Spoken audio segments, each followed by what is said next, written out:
Come here while I sing you of emerald hills, of valleys and meadows so fair, that all who have seen them have carried away memories in their hearts, friends, like the lilacs of May. Oh, my song is the story of the lilacs of May. My song is the story of deer on the hills, of larks that soar seeking the sun, of nightingales lifting the curtain of night, as with music they bring down heaven's blessing of light. Oh, my song is the story of God's blessing of light. Come join me in singing of that emerald isle, of flowers that like jewels besprinkle the lea, of waterfalls eager to embrace the wide sea, as we with our Maker united would be, as we with our Maker reunited would be.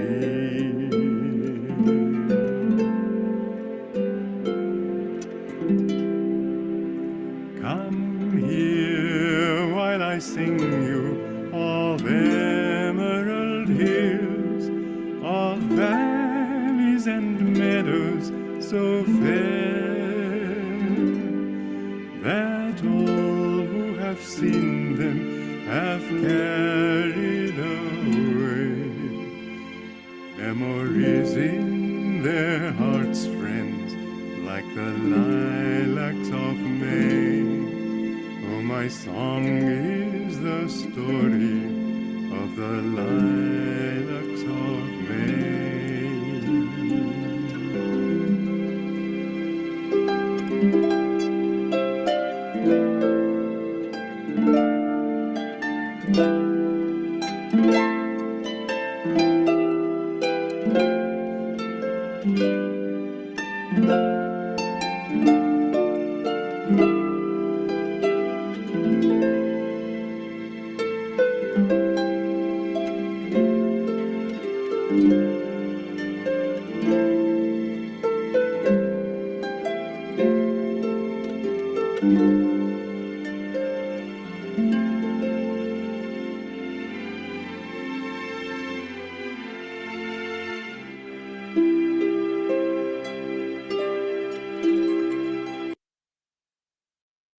Jai Guru. A warm welcome and pranams to Nayaswamis, Jyotish and Devi ji, our spiritual directors of Ananda worldwide, all our friends and guides that are gathered here online, and friends of Kolkata that are in the center. We welcome you with pranams and love, Jyotish and Devi ji. We take this as your visit to Kolkata today on this very special day. For friends, I mean, everyone here, they no need any introduction, but for friends that may be joining for the first time, that Jyotish and Devi ji are, as I said, dynamic leaders of Ananda worldwide, and they lead us with Master and Swamiji's inspiration as their living links with their wisdom, their love, through lectures that they do worldwide in USA, in Europe, in their visits to India. And they write their blogs, which are published as books. But they give all of us their divine friendship and Master's love. We are very grateful for you. And today is a very special day. It's Swamiji's Moksha day, the day that he left the physical body in 2013, 21st April. And today we are gathered to discuss the life and the legacy of his discipleship. So we feel a special blessing in gathering in his name and Master's name today. And Kolkata is blessed and all of India is blessed for this satsang. I will request you to lead us with a prayer and start this session. Very good. Thank you, Guru Priya. You know, in many ways, Swamiji said that he felt he was more a Bengali than he was an American. And there's a part of my heart and of Devi's heart that is Bengali also. I think even the pronunciation of some of the mantras that we do, Swami said, well, we're Bengali by adoption, so use the Bengali pronunciation. So in any case, our heart is there. I wish our physical bodies could also be there, but at least we can be with you in this way. I'll just lead a prayer. Follow along mentally. Heavenly Father, Divine Mother, friend, beloved God, great masters, Jesus Christ, Babaji Krishna, Lahiri Mahashaya, Swami Sri Yukteswar, Paramhansa Yogananda Ji, saints of all religions. With grateful hearts, we bow at thy feet. Guide our lives, that they be pointed always toward our highest goal, union with God. Help our efforts, our self-discipline, our meditations, our service. All of these we must do, but guide thou our efforts. Give us the right direction, the right attitudes, and help us especially keep our hearts open so that we might share your love with everyone we meet. Om Shanti, Shanti, Shanti.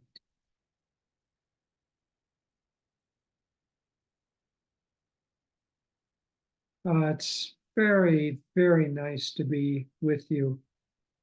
You know, my very first contact with India was with Swamiji. First of all, a week from today is also a very special day for me because it is the anniversary of the day that I met Swamiji 57 years ago.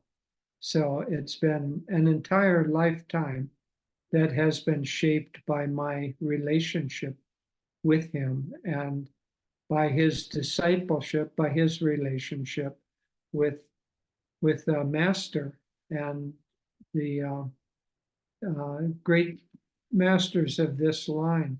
But that relationship of guru and disciple, of teacher and student, is an eternal one. You know, it is at the essence of the Bhagavad Gita. It is at the essence of all of the great teachings of India. And in many ways, it is the primary element by which the tradition of higher knowledge is passed down. We read books, of course, we hear lectures, but it is really the vibrational exchange of guru and disciple or teacher and student in that is the real power that changes. The lectures, Swami told us when we lecture to think of the subject more as a carrier wave rather than be thinking that the subject and a good explanation and a clear presentation is the end goal. It's only the beginning. The real goal is the vibrational exchange that happens through that and through writing, through any form of exchange. And so that great guru-disciple relationship is really the power that changes them. You know, many of you know that Master said that all of our efforts, no matter how hard we strive, it accounts for only, excuse me, only 25% of our progress. The Guru supplies another 25%, and those two combined, one pointed toward God, allows God to apply the remaining 50% that brings us into union with Him. So 3/4 of it is grace, either from God or through the agency of the Guru, and the other is self-effort, which of course is needed. But that beautiful exchange that we've had with Swamiji, we'll talk more about that tonight. Namaste, everyone. I'll also share a few words before we get into the questions. I don't know if all of you heard, but before the broadcast officially started, they were playing the beautiful song of Swamiji's, The Lilacs of May. And I remember April 21st, 2013, excuse me, when we got the phone call from our friends in Assisi, where Swami was living, in the middle of the night, that he had passed. And we immediately flew over to Assisi for the ceremonies and to honor him. But we were both asked to give talks, and one of the talks that I gave was about the song, The Lilacs of May, because if you think of those words, my song is the story of the lilacs in May. What story do the lilacs tell? You know, it's not like a logical story or a plot or a novel or a thriller. The lilacs simply are. They're beautiful, they're fragrant, they're ethereal, and they bring joy into the world. And that was Swami's story. His story was the story of the lilacs of May. And as time, we'll answer more questions. I think there's some wonderful questions that have been offered to us to discuss, but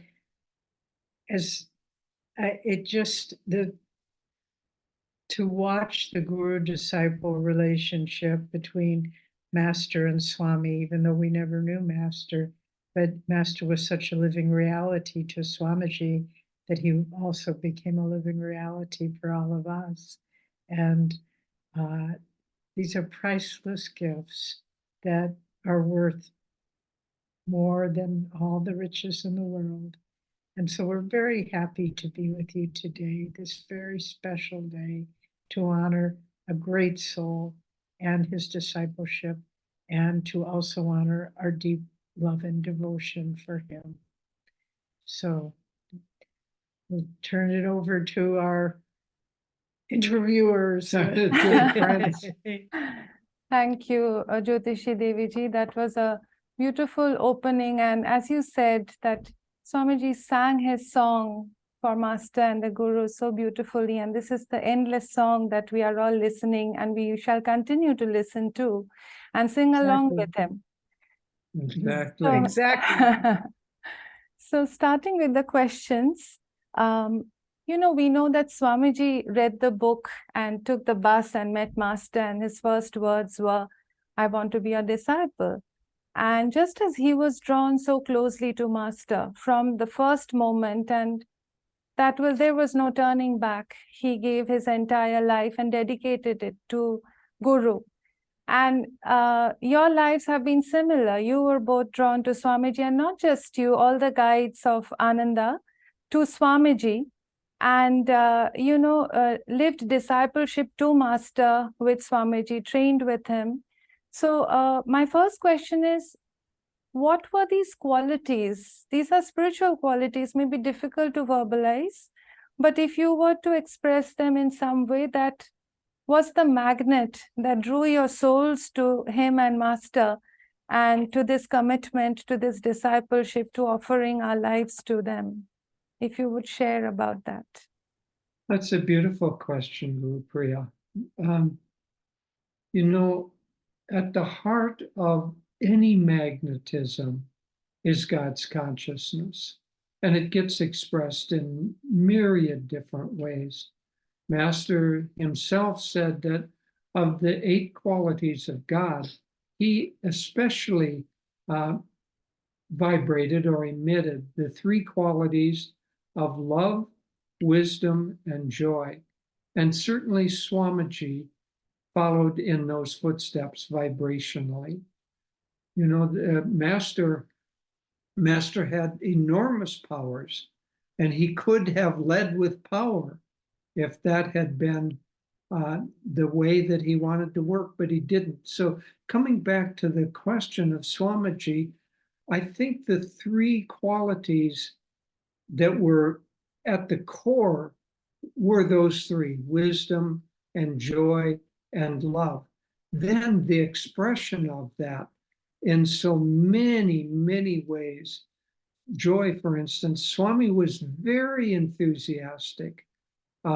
Anything that he did with his full heart and full energy.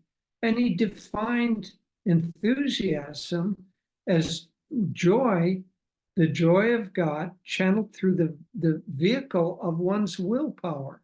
And so when you combine joy and will, it turns into enthusiasm.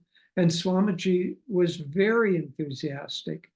The first day that I met him, nearly 57 years ago, after our introductions, we went out to, we helped him for a short period of time with a project that he was doing. There were about 5 or 6 other people there. I met him along with my brother-in-law in San Francisco.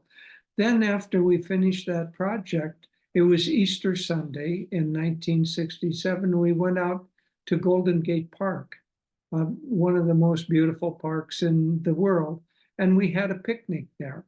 And Swamiji had his guitar, he sang some songs, but mainly he talked about Master. He talked about his time with Master because we were having a picnic lunch. He talked about Master said that the bananas that we're eating, that they help you develop the attitudes and the power of humility. And these cherries, they're for joy. And so he was explaining the foods, and he was talking about his time with Master. But you can imagine that somebody could do that, and it would be like a dry professor. Swami was the exact opposite. He laughed, and he was filled with joy and filled with enthusiasm. And so I was immediately captivated and began taking his classes and took them as often as I could. But my life with him, in many ways, it's a little bit odd to say, but in many ways, I was more like a son to him than a disciple exactly. And it was as if he assumed that I was going to be in the family business. And the family business was spirituality and spreading Master's work. And he just assumed that.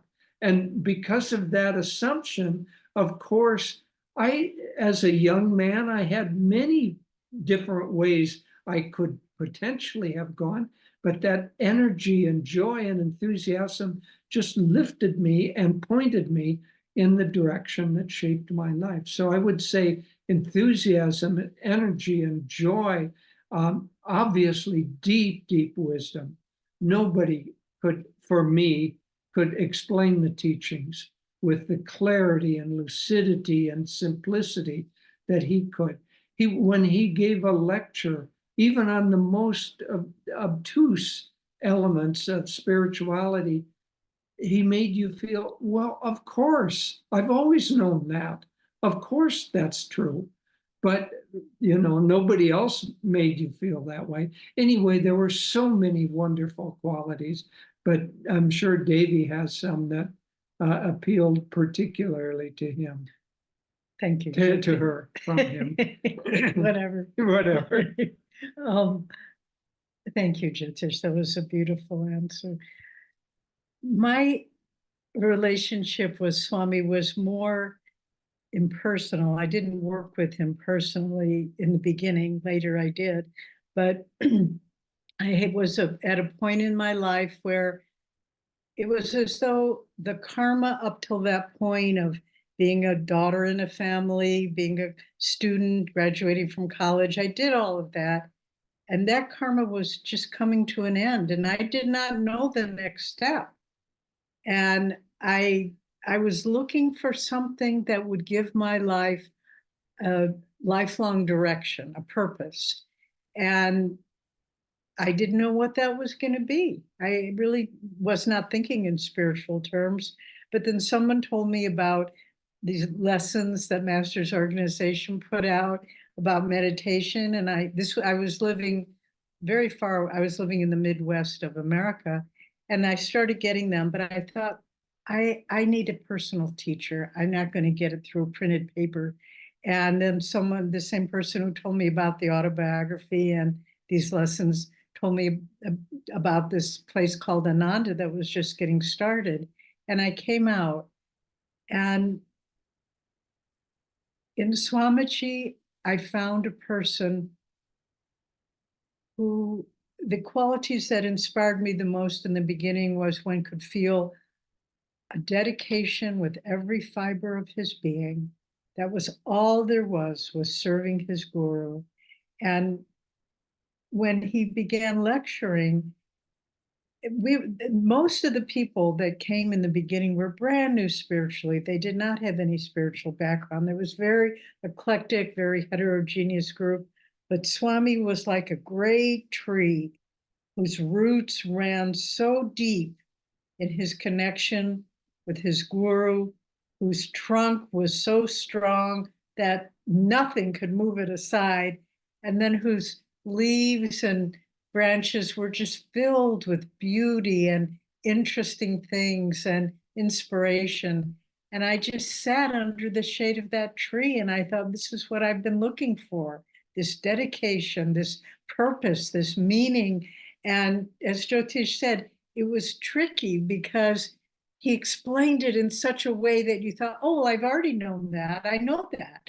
But you didn't know it. He just awakened it in you. And so you had to not be casual about it. You had to say, no, what is he saying here that you don't know? And that was really how I was drawn to him. And that, of course, he had a brilliant mind. Of course, he was creative. I remember so many nights sitting around campfires, having him play his guitar and singing his songs. And you really just felt like you were in the heavenly realms. But anyway, it was so many things that once that touch in your heart and in your soul is made, it doesn't go away. It's for a lifetime. Absolutely. Jyotish, we are very grateful for the assumption that Swamiji made. And So am I. and I just want to say that both of you transmit all these qualities that you mentioned about Swamiji. We feel him present in all these qualities you radiate as well. Thank you for sharing that. Now, we know today's topic is the life and legacy of discipleship, and then Swami Kriyananda, he almost wanted his life to be defined by that one word, discipleship. You know, his life is so vast in what it did in all aspects of discipleship, you know, from loyalty and obedience to his guru, to the one-pointed focus to doing Guru's will, to devotional self-offering, to redefining the language of sharing Sanatan Dharma in Dwapara Yuga. As you said, with so much of enthusiasm and joy, and making it so subtle but so powerful that it stays with anyone that has been in its presence. Freedom giving, expansive, all these qualities. We can say it's a divine Leela that Master, you know, showed us what discipleship is through Swamiji's life. If you would share some moments of his discipleship that most profoundly touched you, some from his early on in the work, and then some near the end of Swamiji's life, please. Well, I'll begin some with a story or two from the very early times when I knew him. Soon after I met him, I began taking his classes, which he gave in San Francisco and in the Bay Area. And because I didn't have many ways to contact him, I kept taking the same classes again and again. And so he realized, of course, that I was more interested than the typical student was, and had me come and help. But as we would go to the classes, he would sometimes talk about Master. He would talk about, I remember one time walking through the streets of San Francisco. Now, mind you, I was 23 years old, not a terribly outgoing kind of a person, a little bit shy. And I was carrying the harmonium in one hand, a suitcase full of books in the other hand, and Swami was dressed in orange robes. He had long hair at the time, and he was walking along, and he was just talking quite loudly. It almost embarrassed me, you know, as if it were a spectacle. And so I had to get used to that. But it was the same thing with that Master did with his disciples. He didn't care much for decorum, nor did Swami care much for decorum. If it came to a choice between energy and enthusiasm, then it was energy and enthusiasm that won the day. When Swami drove, I don't know, he must have put some sort of an invisible shield around, because he always drove about 20 miles faster than the speed limit. And yet I don't think he ever got a ticket, as far as I know. But he was just in motion, and there was so much energy and so much, you know, focus of his energy, that it was very magnetic. And yet he would always ascribe it to coming from Master. His books, he would always say, you know, the hub of the wheel is Master's teachings, and the teachings of self-realization. And all I do is take that and express those core teachings in a way that is applicable to the subject. Spoke of the wheel. So it might be money magnetism, it might be astrology, it might be leadership, it might be yoga postures, it might any subject. He wrote on many different subjects, but always the core, the hub of the wheel, the spokes, all led back to the teachings that he received from Master. And Swamiji in a book didn't necessarily lead with that, because that wasn't what the person coming to the book was, but interwoven like you know, the deeper notes on a tambura. You strum denotes, and there's a deeper resonance. That deeper resonance of discipleship was always there. And it came through any lecture and any story. Well, there's so many. I wish we had all day to talk with you all about this, but we have to limit our thoughts. But I think for me, watching Swamiji work through so many challenges and problems and obstacles and opposition in creating Ananda, and yet you could feel he wasn't attached to Ananda. He just wanted to serve his guru. And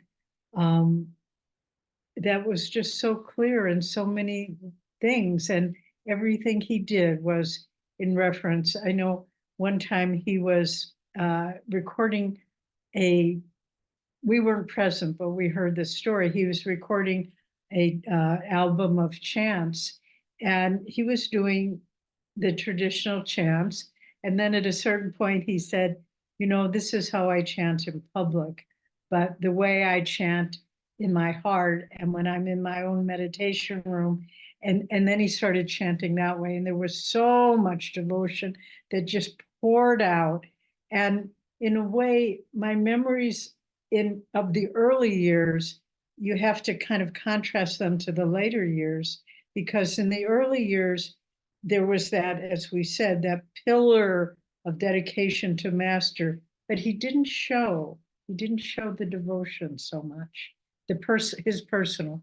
But as time went by, he couldn't help but showing it. It just flowed out of him. It's all who he was. And, as he says in The New Path, his main points coming after reading the autobiography and on the bus driving from New York to Los Angeles, across America, the two thoughts that kept coming is that I want to find God, and these teachings are so great, I want to share them with the world. And that's what he did with his life. Those two thoughts were the summation of his discipleship, the desire as a disciple to let the guru free him of all karma by really putting out everything he had, and then to share the guru's teachings with the world. This is a subtle point, but I think it's important. Swamiji lived and breathed discipleship, but he purposely did not lead with, oh, I'm the disciple. I was trained by Master. I know better than all of you. It was as if the training and the relationship with Master was just an assumption, but he didn't lead with it, because he said, if I can't persuade your free will, if I can't persuade you with sweet reason, I don't want you to feel an obligation to accept what I say simply because I was special and I was with Master. And so his whole thrust was discipleship, but it wasn't like, oh, I'm special because I had this relationship with Master and you didn't. And just touching on this point, we'll get to the next question, but as I said, we could spend a whole morning on any one of these. But he would always, like if there was visitors coming, he would always say, including all of us, we are all disciples of Yogananda. And so it was like he embraced us in his discipleship. And that helped us to enter into it ourselves. But he never, as Jyotish was saying very insightfully, it was never, well, you kind of plebeians here, but I know the real stuff. There was never that. It was always, I remember one time I was with him and we hadn't seen him for many months. This was toward later in life. And I was really missing him. We went over to Assisi to see him, and he was very busy. He didn't really have a lot of time to spend with us. And he could tell I was a little disappointed. And he just looked at me and he said, Devi, no one is special to me. I'm not even special to myself. And it was that universal identification with the principle of discipleship that enabled all of us to embrace it wholeheartedly as well. And yet at the end of his life, he couldn't talk about Master without tearing up and sometimes choking up because his heart was so full of love. Yeah, he would tell a story, and then we'll end this about a saint in India that when you would ask him any question, all he would say would be Gurudev, Gurudev, Gurudev. Swami used more words than that one word, but that was the heart of everything he said. Thank you. Absolutely. Even when today we see the satsangs online of his time through various phases of his work, we feel that resonance of what you are saying, that his devotion was not at all held back at all by the time he was giving his last lectures around the world. Thank you. Would you say, therefore, that you mentioned already of his way of sharing Master's magnetism and vibration with joy, with enthusiasm, that would you say this, he was setting a tone for the Dwapara Yuga way of leading and guiding? You know, the Kali Yuga's way of guiding, we could say maybe seems heavy and dogmatic sometimes, of rules and regulations. And he opened a new door, Swamiji, that of just love and reverence in love, in divine love. So would you say that there was so much of depth of meaning behind all of that he did? Would you just share in that tone, was this a milestone shift in spiritual mentoring from the Kali Yuga heaviness to Dwapara lightness, if we may say so? Yes, you know, he said, in fact, in our Festival of Light that we in the Western countries read every week, he said, in the past, the coin of man's redemption was suffering and pain, suffering and sorrow.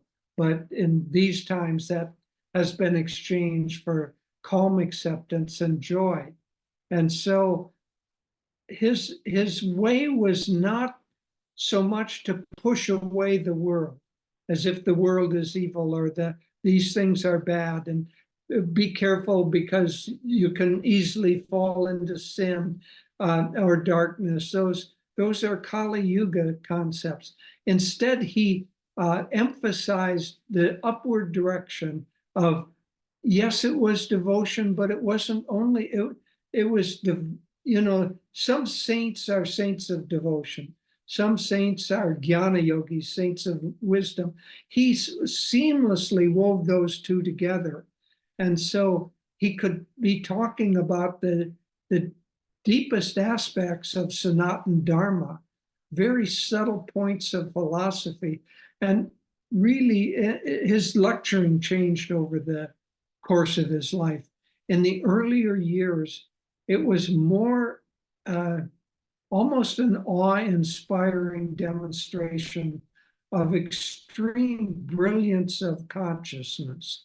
He would be lecturing, and then all of a sudden he would go off on a story or a tangent, and you'd think, can he keep to the subject? You know, we're supposed to be talking about pranayama here, and he's talking about going to the Ganges. And, you know, what's that got to do with pranayama? And then he would weave that thread back in a way that you'd come back, and then he would be saying, but the Ganges, you know, where you bathe is not really the Ganges. The Ganges is your interior spine, and that's the real pranayama. So it was that brilliance of concepts, and it was almost awe-inspiring. Later, his lectures, to a certain extent, they got simpler in terms of intellect, but they got more devotional and more, hard to say, they got more vibrational, so that the carrier wave was more the vibration than it was the concepts. And it was almost like in the beginning, he talked his lectures. Later on, he sang them. And then finally, at the end, he just sat there and emitted devotion. But it was beautiful to be with him over a lifetime of going through the evolution of always expressing Master, always expressing these teachings, but how that expression was given, the form changed over his life. You know, Swami tells the story about when he was a little boy growing up in Romania, how he taught all the children in the neighborhood how to ride a bicycle. And he started off by, they'd get on and he would hold the steering wheel or the steering handlebar and the seat and be running along beside them. And then he would kind of let go of the handlebar, but hold on to the seat. And then he would let go of the seat and keep running. And then he would just stop and they would take off. He said in one day he taught every child in the neighborhood how to ride a bike. Well, that's what he did with us.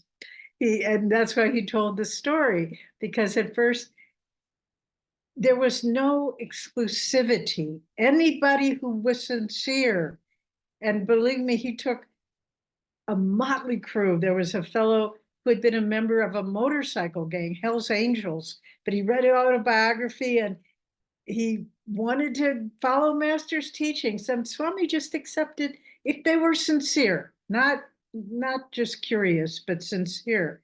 And that man, he didn't stay at Ananda, but he followed the spiritual path for the rest of his life. But it wasn't like, as you said, Guru Priya, hierarchical. There was just this, we held him, of course, in reverence, but he never placed himself in that position. He just created this wonderful, more like a family in God all over the world. And we have a big printed poster in our Sangha office here in America at Ananda Village that is a quote from Swamiji. And it's sort of our motto and how we share the teachings. Ananda is like this is Swami's quote, Ananda is like a great wave of joyful energy that wants to give and give as long as people are ready to receive, are willing to receive. And that's how he did it. It wasn't like you're in charge here and you're more important than that person and you're more spiritual. None of that. It was just, let's give and let's serve and let's serve with joy and let's give with love and let's find God with everything we've got. And it was a great wave, it is a great wave of joyful energy that embraces everybody. And, so like you were saying, Guru Priya, the Kali Yuga model is sort of rigid and fixed and hierarchical. Swami, and we didn't even think it was different. It seemed so natural. But then when we look at other organizations and, then we think, wow, that's not how Ananda is. And in our travels, we often stay with people we don't really know, but Guru Bhais, but they're meeting us for the first time. And the comment we often hear is, but they're so normal. They're so normal. And we're so happy when they say that, because that's all we want to be. We want to be not present. Let the personality just disappear and let nothing be there except, I don't know, enthusiasm. Obviously, you have to be present. You want a sharp intellect. Swami had a very, very sharp intellect. So if we were discussing on a level that took discrimination, he had a very sharp intellect and knowledge in a lot of fields, but he never led with that. It just disappeared. But if the situation arose, then he would talk about, but the physicists talk about it in this way, and the astronomers in this way, and in the Renaissance, Michelangelo approached it this way, and so a vast intellectual knowledge, but it was in the background. Thank you. We feel that, as you say this, that being with Swamiji was the first thing was about sitting in that presence of beloved, and then the lectures and the books and the teachings are there and you're listening, but you're primarily drawn and immersed in that vibration of divine love and friendship that he is giving to everyone, and that you continue to give to all of us as well. Thank you for, sharing these. You both have been witnesses to Swamiji's life in very close quarters. So we get a very intimate perspective about his discipleship and his life. Coming to his music, you mentioned, him going to the park and playing the guitar the very first time you were both outside of that meeting. He laid a lot of emphasis on the arts and music. He wrote hundreds of pieces of music. He sang them, and he said that if you want to tune into my consciousness, listen to my music. And it's such an important part of our inner satsang also, just meditating on the music, internalizing the music, spiritualizing it. Both Master and Swamiji actually stressed on deepening attunement through music. Swamiji would say, I never wrote a single note. It was all given to me by God. Tell us a little bit about this role of the music in attunement, because sometimes we tend to be more focused on the teachings and the techniques. Kolkata especially can be a very intellectual city. So I just want to bring this up even more today. And if you would say, which one was Swamiji's favorite chant and song?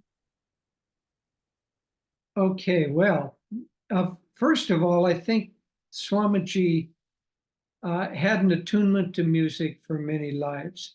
His family was quite musical. His mother was a violinist who was studying at one point to be a professional violinist, a concert violinist. And then she got an injury to her hand and had to stop that. But Swamiji's two brothers and Swamiji were known in the churches that they would attend because they moved from church to church.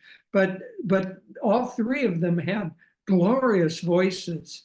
And so the music just filled Swamiji's early childhood and was a very important part. And then when he came onto the path and found that, music and chanting and the vibration of sound was so important, it just deeply resonated with him. He said that in his early years with Master, he would go off alone and he would chant for hours and hours. Master, when he came to Master, Master told him, you're too intellectual and you need to develop devotion. And music was the means by which Swami developed that. He would chant for hours and hours and hours. And as Devi said, we have an album of him chanting the way that he chants to himself, to God, really. And it's quite different, not nearly so rhythmical and emphasis on the strict structure of the music, more free-flowing, repetitive, and deep. Bob, one time he was chanting and the engineer doing a musical taping of chanting, and the engineer said, oh, that was beautiful. And Swami said, no, just toward the end, I got into my heart chakra. Let's do it again. And so they re-recorded several chants and he taught the singers to sing from the various chakras, but it was all part of one flow. But music was very important. As far as his favorite chant, certainly the one he chanted the most was Door of My Heart. But whether that was his favorite, he had many favorites. But I think because that chant was so much combined the devotion of opening our hearts and the yearning for God. Wilt thou come, just this once come to me. He certainly resonated with that. That was in some ways symbolic of his message to mankind. Turn your heart toward God and continually draw him. Wilt thou come? Wilt thou come? Just for once, come to me. Yes, I don't know that he had a favorite song, because he called his songs, you all probably know this, but he called them painless philosophy. So it's this deep Vedantic philosophy in very light, loving ways, humorous and charming and, devotional and lyrical and beautiful and whimsical, and just just as he was saying about Master's book of prayer poems, Whispers from Eternity, he said each one of those contains a different vibration, a different attitude of prayer, a different aspect of prayer, I should say. And the same with his music. Each one had a different aspect of the spiritual search, of the spiritual path. And so it just depended on what you wanted to focus on. And I don't think there was any one that was his favorite. I know that one song, Love is a Magician, he would often, and that was interesting how that was written too, because he said he'd had a long day, he'd been busy working on different projects, and he was just, the day was done, he was getting into bed, he told us, and the song started coming, Love is a Magician. And he said, oh, please, just let me go to sleep. I'll tune into it in the morning. But it wouldn't let him go to sleep. He said, all right, I'll get up and write it down. And so he Went wrote to the piano and Yeah. played it out and wrote the in notes. the middle of the night. But whenever he would sing that, he would cry. He could never get through that without crying. But what the songs bring, and it's why the music is so important, why we have our choirs, why we have our soloists, because it is painless philosophy. It brings his vibration and the vibration of Master without any formality, because the songs are basically light and simple. Some are more profound, but it's just a way. It has two purposes. One, for the people listening, it raises their consciousness, but for the people singing it, I have seen that the people who have been focused on sharing Swami's music in America and in India and Assisi, it has transformed their lives. They're very different people than when they came in. There's one man here, Ramesha, who's he's originally Swiss, but lives in America now. And he said when he sings, it's like Swami is singing. It's the most beautiful thing. He just has the quality and the resonance in his voice. And that's how he's growing spiritually, through singing that music with that much attunement. So music and the arts, and it's, again, not just saying, okay, like you think about very traditional monasteries, this is how we do it, and we always do it this way. Swami just colored outside of the lines all the time. And to just bring creativity, he colored outside of the lines, but understand what I mean.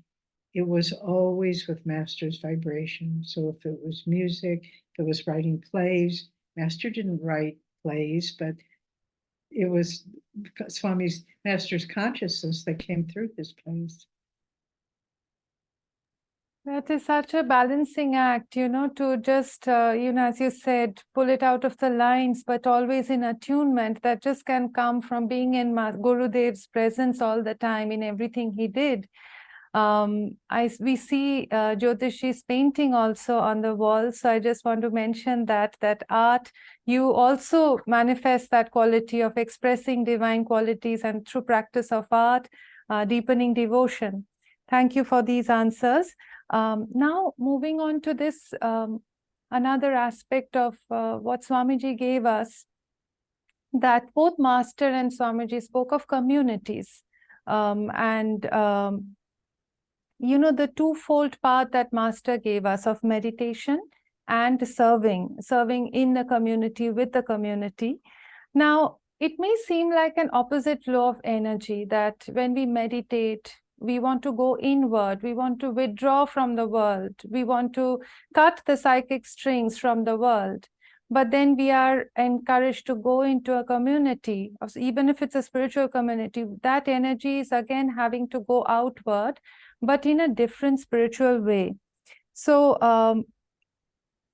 some, seekers focus on one or another, not both. Would you please tell us the importance of consciously doing both meditation and service and engagement with a spiritual community, building a community for Master on this path? It's Master said our path is a balance between those two. And, in a sense, both Swami and Master taught that service and meditation are the same thing. One expressed more inwardly, to go inward, and the other expressed more outwardly. But if you think of it not so much as the outer activity or the kind of activity, the form, but think of the expression of the heart energy. In meditation, you want to withdraw that heart energy and turn it up so that toward the spiritual eye, and focus on the interior qualities of God. But most of our time is spent in activity. And so if you meditate and then you just have activity, where's the heart in your activity? Where's the direction of the heart? And so if you think of it as heart quality, if in activity you can take the heart that has been given to God internally in meditation, and you give it to God in the people around you, in the circumstances, but you do it in such a way that, and it's one of the fundamental teachings of the Gita, Nishkam Karma, you do it in such a way that it's a free gift of your heart's energy to other people without an expectation of getting it back. And if you do that, then in meditation, your energy goes up to the spiritual eye and expands outward into eternity. And in service, it goes out and expands to see God in everyone and serve God in everyone. So the two are really counterparts of the way of working with your heart's energy. And if you see them as different because they're different forms, you're really missing the point. But we've also mentioned now we're in Dwapara Yuga, the age of energy. And I think this energy, to do the work of Swami said Master was the avatar for this age, for Dwapara Yuga. And to do his work, and to share his teachings and his light and his ray, it takes tremendous putting out of energy and serving. And right now at Ananda Village, we've done this every year for about the past 10 years. We've created beautiful tulip gardens that bloom in the spring, and there are some lilacs as well. But every year we plant between 15, this year we planted 20,000 tulips. Pardon? 25. 25. All in raised beds and different combinations of color and height. And we have, last year we had 18,000 people visiting. This takes the entire community to serve for that month, because we have busloads of people coming. We've got to have people in the parking lots every single day. It's sort of like a military operation. They all have walkie-talkies. Okay, 2 busloads are coming down from the hill, and okay, we'll get ready. And then we have people touring them around the garden and showing them around. And then we serve them lunch. We teach them those who are interested, we teach them how to meditate. But it changes people's lives, and it changes the community, because everybody is serving. And yes, we meditate, of course we meditate, but to have that heightened outpouring of energy, it's remarkable. And more people are coming and their lives are changed. This year, we have, I forget, it's many hundreds of people have signed up for how to meditate after they go to the gardens. And, we're just by seeing the beauty, the creativity, the service, the joyful interaction, people say, what is this place? What do you people do? And then they want to do it too. Thank you. We have all been watching the tulip gardens and imagining ourselves to be there and praying that someday we'll physically make it to that, slice of heaven on earth. Absolutely astral visions, and thank you for sharing that with us. Just to mention, Swami, it was his idea to do the tulips, and he told the two head gardeners, devotees here, he said there will be busloads of people coming. He never saw them. And then finally we were in India. He was living in Gurgaon at the time, and we knew he was getting on and he didn't have a lot of years. And we just insisted, we said, Swamiji, you have to see the tulips 1 year. It was your idea. But he was serving, and he said, he agreed, okay, I'll come. And so we saw them one season, but it was so beautiful because he would come out of his home. Nobody knew who he was. All of these people coming from all over the place. And there's this quiet older gentleman standing there, just smiling, just saying, are you enjoying the gardens? I'm so happy. They didn't know who he was, but it was just very beautiful and very touching. He loved his gardens, just being among beauty. He loved being vibrationally. He just wanted to be in the midst of beauty. Yes. And even today, I'm sure his presence is felt when people visit those gardens, that. Very much so. When we were building his Moksha Mandir, this would have been 12, 11 years ago, there was a crew, outside crew, that were hired just to work with the cement work, the walkways. And cement workers tend to be kind of rough guys and, work with their hands, and it doesn't take a whole lot of skill. It's just takes a lot of strength and energy. Anyway, one of these kind of rough characters asked, after 2 or 3 days of working on the walkways, he said, what is this building for? And one of the members pointed out, oh, this is the final resting place of Swami Kriyananda, and showed him a picture of Swami Kriyananda. He said, how can that be? I saw that man walking in the gardens just yesterday. And so, here's a miracle, but nobody would have known except for somebody showing him the picture. But he's very present. We feel him with us currently as much as we ever did. And for us, he was gone 2/3 of the year in any case. So we had to tune into him at a distance. And now he's just at a little different kind of distance. Yes, the other day we had a very busy day. We were serving others all day long.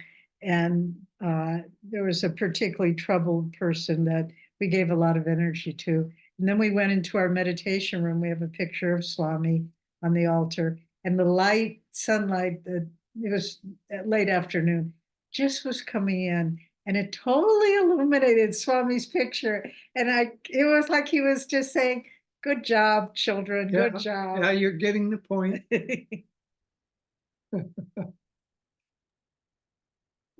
Right now I feel extremely restricted by this time constraint of having to end in a minute, because this has just inspired the heart and there is so many questions we want to ask. But just one last question maybe, and please conclude it in whatever feels important to you beyond the question as well. that about his Bengal and Divine Mother connect, that he expressed so freely that he approached God as Divine Mother and he sang these songs in Bengali, and he came to Kolkata. We have all seen this video of just 2 months before he leaves the body, that he speaks to the people of Kolkata, and it's a very powerful satsang that he gave here, and he expressed devotion in a very powerful way, but also Master's presence he gave to us. And whatever we see here happening in Kolkata and Bengal, Swamiji came to sow the seeds of that, and we feel that sprouting and becoming a garden by and by. So if you would mention some memories of when you were here with him in Kolkata. And also you mentioned already that feeling his presence and that Swamiji is still helping Ananda. And those of us that are serving, this work in our discipleships, how is that happening, and how can we be more open to Swamiji's presence and his help? So your last question, you managed to weave in about 4. Well done. Well done. I appreciate that approach. First with Calcutta.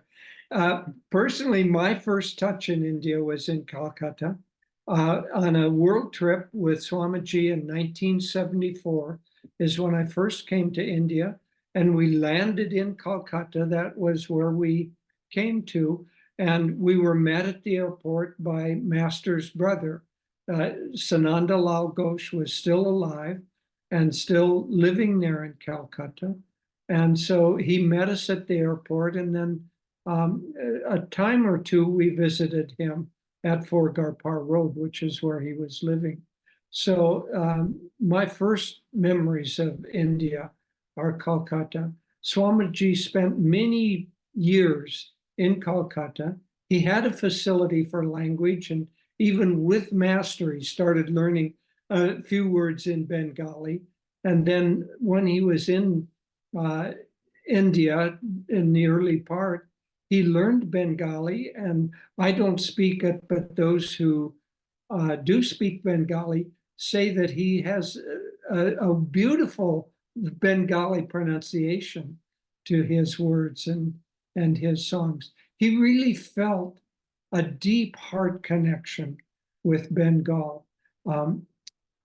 Other than Master, the saint that he resonated with the most was Ananda Ma.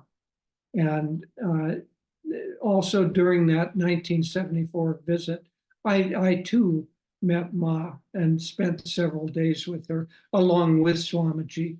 But he had a very deep relationship with Ma, mother-son kind of, as much as it could be with a saint like that. Very, very dear. And again, weaving back music, whenever he would come, she would ask him to chant because he chanted with so much devotion, and she appreciated that. And so he loved Kolkata. He loved speaking Bengali. If ever a Bengali happened to come to Ananda, he would immediately begin speaking because he loved the tones. He said Bengali is the most beautiful of all the languages, the tonal aspect of it, the musical aspect of it. And so he had a very deep connection with Bengal. And I think if he had his ability to choose, he would have spent a lot more time in Bengal. And as you pointed out, Bengal was pretty close to the last place that he visited. Kolkata, excuse me. It was pretty close to the last place that he visited. From Kolkata, he made a very quick hop in Mumbai because there was some filming to be done. And then he went to the land near Pune and was there only a month or so, and then went on to Italy where he left his body. But he had a very deep relationship with Kolkata. In terms of how to tune in, how to feel his presence, just ask in meditation or during the day, just ask, Swami, how would you do this? And to the extent that you can tune in, he will, through your own creativity, through your own consciousness, he will give you a sense of the right direction for doing something. We were with Swamiji that last trip to Kolkata, and he wasn't well. It took all of his dedication and resolve to do the satsangs, and then but he did them beautifully, and I think he even added an extra satsang with a smaller group. He did a big public talk and then a smaller group. It still was several hundred people, but or maybe 100 people. But then he went to, it was his last visit to Master's home for Gorpur Road, and he asked just a handful of us, Jyotish and me and 2 others, to go with him. And he could barely walk, and he couldn't make the steps up to climb the steps up to the little attic room that you had on the picture. And so he sat in a chair, and the men carried him up in the chair to Master's room. But I'm sure he knew it was his last visit there. And he just was like a little boy, because I think he knew he was coming home very soon. And he just had the sweetest smile on his face. And he didn't say much. His energy was interiorized, but he was so happy. And it was I think it remained in all of will remain with us, all of us, forever, that visit. But how to be in tune and continue his living presence? First of all, there has to be the desire to do so. If you really want it, it will come. If you really want his living presence, he will guide you. And it may not be in visions, it may not be in dreams or in words, but it's a feeling of peace in your heart that he's with you, he's guiding you. And the world will always be a place of a mixed bag of sand and sugar. And we have to get through the outward forms of life as best we can. But once we begin feeling that undifferentiated, that constant presence of peace and joy, the things we were talking about, enthusiasm, deep understanding, then it just grows and grows. And I think the great masters of our path and their great disciple, Swamiji, I think they are wanting us to come home, and they're waiting for us to come home. All we need to do is want it as much as they want it for us, and then it will be done. So Swami wants his presence to be with us. We just have to deepen our own desire for it to be there. Thank you, Jyotishi and Devi ji. You did a beautiful job, honestly. Your questions, your responses, your insights, it was just a blessing for us to share this time with you. Well, as we all do, meditate and ask Swamiji to help us. So he did, I believe, with the questions, if that has helped this conversation in this way. Everyone in Kolkata, That's another aspect of the Bengali, the Kolkata consciousness we didn't talk about, but the delightful sense of humor. And that's what Swami had too. Yeah.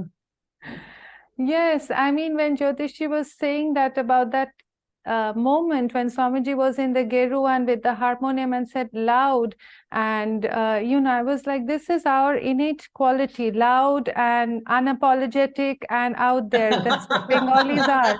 And I was like, yes, I don't know if this is good advice for this room of people that are gathered, including me. But yes, we do laugh now, and we love to laugh and be joyful in the presence of the gurus. Thank you for giving us their joy, their presence. And And we have a little surprise for you now. We have a surprise guest who's been hiding in another room until now. And we're going to ask her to come and greet all of her friends in India. She's just coming now. You can guess who she is. I think, no, we could not guess at all. I came a long way to see you. This is deja vu. I mean, this we did in a conversation previously, and Dhyanaji came out of the ether just like this. Dhyanaji, Yes, great to see you. Pranams.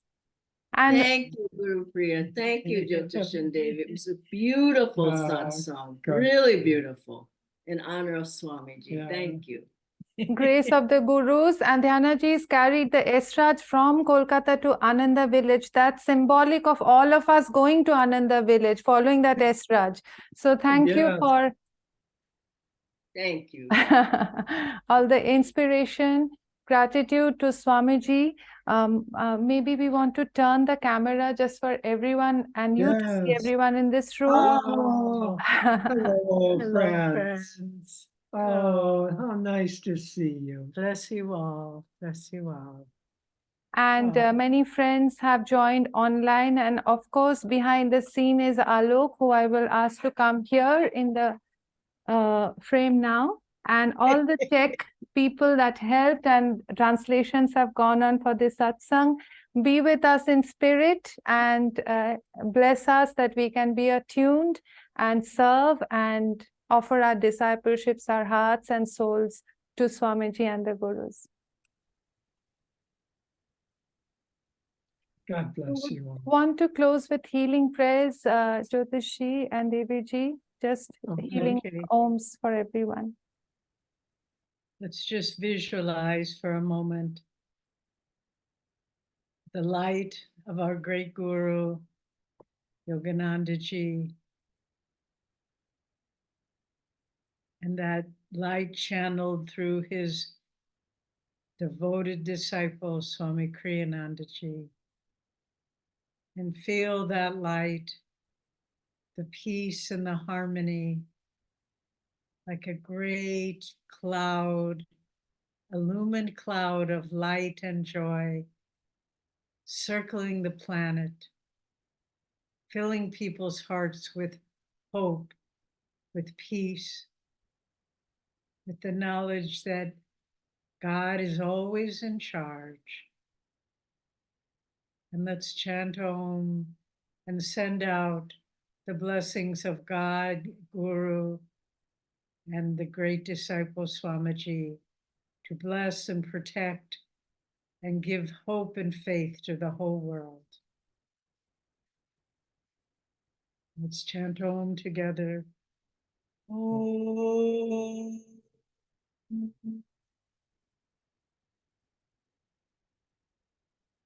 Om.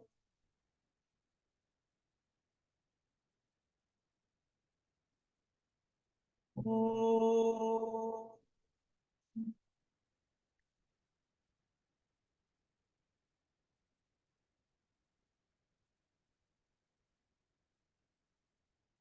Thank you all for joining us. And thank you, Guru Priya, and all the team that made it work so beautifully. Thank God you. bless you. Thank you. We are so grateful. Pranams. Have a beautiful Jai Guru. day. You too. Jai Guru.